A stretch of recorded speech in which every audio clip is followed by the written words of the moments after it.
लेकिन दिल से कहता हूं कि बच्ची को जब सिलेक्शन इसका हुआ, अनीस, तो मैंने कहा ये बच्ची अच्छी है, तो क्यों नहीं? तो वो मुझे कहती है कि मैं आपके प्रेयसी का रोल अदा करने वाली हूं, आप बच्ची क्यों कहते हैं? मैंने कहा बेटे एक्टिंग करनी है उसके पैसे मुझे मिलेंगे असल में तो कुछ कर नहीं सकता मैं तो उदय भाई मैंने क्या कहा था? क्योंकि हेलो हेलो उदय भाई संस्कार बात तो सुनिए आप। मैंने क्या कहा था? उदय भाई, मजनू भाई और सूरज वो कभी ढलते नहीं है। है। अब ये इन्होंने उम्र का वो कैसे इनको बताएं कि नहीं उम्र हुई है हम कैसे? खैर, लेकिन मैं सच कहता हूं इस बच्ची ने इतना बेहतरीन काम किया। आज मुझे बुरा लग रहा है कि परेश नहीं है, नसीर भाई नहीं है। नसीर भाई निकले थे, बैकएक का प्रॉब्लम हो गया तो उसकी वजह से नहीं आए। परेश अब तो एमपी है तो उसकी वजह से उधर ज्यादा उसको डेट्स देनी पड़ती है। और तो हंस रही भाई मैं सच कहता हूं कि थोड़ा सा एक हिचकिचाहट रहती है। मैंने कुछ अलग नाम सजेस्ट किए थे अनीस भाई को, लेकिन इस बच्ची ने इतना बेहतरीन काम किया है, इतना बेहतरीन। दोनों जवान बच्चों के साथ ये इस बच्ची ने इतना बेहतरीन काम किया है। So really thanks a lot. मैंने देखी है फिल्म, उसके बाद मैं कहता हूँ शूटिंग के दौरान बहुत मैं चिल्लाता था। रही बात हमारे ये भाई साहब है, मैं सच कहता हूँ, मैं अकाउंट दिखाऊंगा, मेरे पूरे के पूरे पैसे मिल गए हैं और वो भी 6 महीने पहले। तो मैं आपका शुक्रगुजार हूँ। काम का तो एक आत्मिक समाधान तो होता है, लेकिन पैसे का समाधान कुछ अलग ही होता है। तो खैर मैं बहुत खुश हूँ। खैर मजाक दूर रखते हैं, लेकिन इस बंदे ने जिस तरह से, मतलब अगर 10 पैसे खर्च करने हैं तो नहीं भाई आप 20 क्यों नहीं कर रहे, 20 करने हैं तो 50 क्यों नहीं कर रहे। जिस तरह से तूने जो कुछ किया है फिल्म के लिए, मैं बड़ा शुक्रगुजार हूं सबकी तरफ से। मैंने बोला था भाई यहां आने के पहले मैं तेरे बारे में अच्छा बोलूंगा जॉन, टैक्सी नंबर 9211 के बाद जॉन के साथ ये फिल्म। एक बच्चा वहां कितना, मतलब बहुत अच्छी फिल्म थी, काम अच्छा किया था, लेकिन वहां रॉ आया हुआ बच्चा मालूम नहीं कैसे घबराता था। इस फिल्म में आके आप जरूर देखिए जिस तरह से उसने काम किया है। I am so proud of you बाबू। रहे हमारे भाई साहब मजनू भाई। सच कहता हूं, परिंदा के बाद हमने एक फिल्म कोई की तो वेलकम बैक, वेलकम, और अभी की वेलकम बैक। 19 साल के बाद हमने साथ में काम किया था। अब उस वक्त तो ये भाई स्टार था, हम तो नए नए आए हुए थे।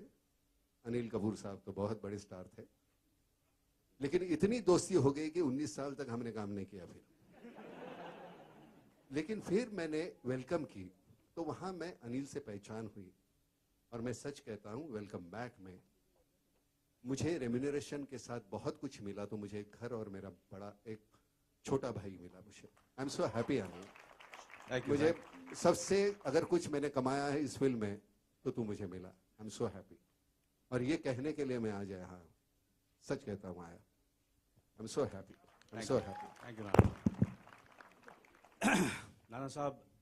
देखिए मैंने भी बहुत कलाकारों के साथ काम किया है, बहुत दिग्गज कलाकार हैं जिनका नाम है, लोग बहुत तारीफ करते हैं और बोलते हैं कि हिंदुस्तान के बहुत ही बेहतरीन कलाकार हैं। मगर आज मैं इस मंच पर कहता हूं कि मुझे ऐसा लगता है कि सबसे बेहतरीन कलाकार अगर मैंने किसी से काम किया, सबसे बेहतरीन कलाकार मेरे करियर में इंटरनेशनली और nationally, and that is Nana Patekar. ये हम तय करके आए हैं, लिखा हुआ है, पूरा लिखा हुआ है। कैसी लगी मेरी ये एक्टिंग? बोलना है मुझे, ये बोलना है। मेरी एक्टिंग कैसी लगी? मैं सच कहता हूं कि ये एक दूसरे को पाना नहीं तो होता है ना ऐसे। अनीस के साथ मैं सच कहता हूं बहुत झगड़ा हुआ था मेरा, मैं बात ही नहीं करूंगा। लेकिन क्या होता है, मेरा झगड़ा ज्यादा देर तक रह नहीं सकता। थोड़ी देर तक वो फिर वो ऐसे होता है, फिर बाद में खत्म हो जाता है। मेरे पास उतना वक्त नहीं है दुश्मनी के लिए। झगड़ा सभी के साथ है, दुश्मनी किसी के साथ नहीं है। तो बड़ी खुशी है आज यहाँ बैठे हुए देखते हुए पता चलता है कि उस वक्त मतलब हमारी एक फिल्म होने वाली थी 1 साल में, थोड़ी सी देर हो गई जॉन की वजह से। किसी का तो नाम लेना पड़ता है यार।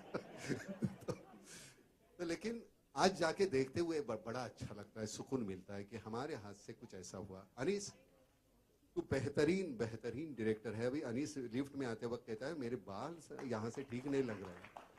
मैंने कहा अनीस तू बाल की वजह से नहीं पहचाना जाता, तेरा डायरेक्शन है और तेरी लिखावट है।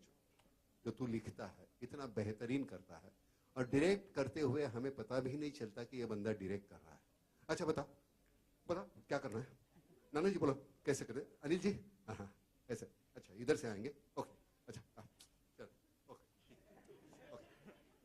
हमेशा इतना अनईजी रहता है स्टेज पे, और ये जब मॉनिटर पे होता है तो अनीस कैसे देखता है सीन।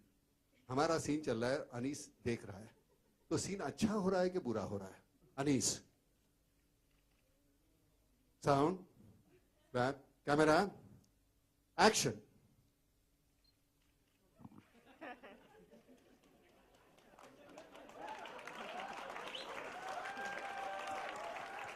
मतलब उनके चेहरे पे पता चलता है कि वन मोर, और मतलब गंदा हो गया तो एक ऐसी